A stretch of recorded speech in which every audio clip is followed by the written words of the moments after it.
Hi everyone, my name is João Gabriel Archegas. I'm a LLB candidate at the Pontifical Catholic University of Paraná, and today I would like to present the paper that I've wrote during the last year with the grant from Fundação Araucária and also with the advice of Professor Daniela in Pamplona.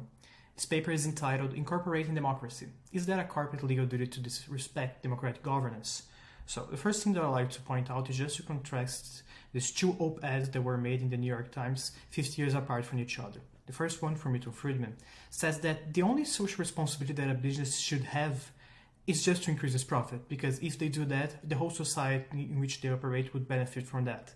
But on the other hand, we also have this commentary, this op-ed made by Professor J.G. Teese from Stanford Economic Law School, where he said that corporations should also do something more than just their profits. They should also make its part to preserve democracy.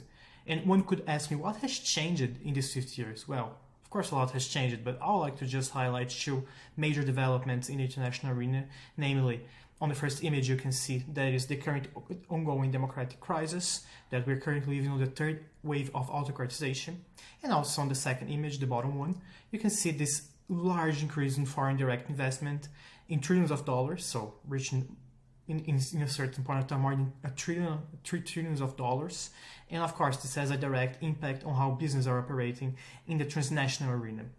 Well, what I'd like to first develop in this paper was to understand if there is a right democratic governance and if this could be somehow applied to corporate entities.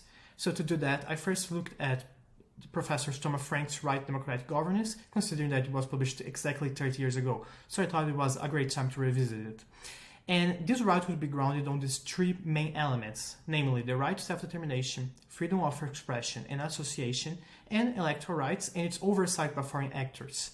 And I've compared this with more recent developments that happened after Frank published his article, such as the authoritarian use of international law developed by Professor Tom Ginsburg, and also the use of zombie monitors in a paper that was published in the Journal of Democracy 7 years ago. And my conclusion is that currently we cannot affirm that there is a functional right to democratic governance when they will be binding not only to states but also to corporations. But one could also ask, maybe is there any corporate duties towards democracy? And to do that, we need to understand also if there are any corporate obligation towards human rights.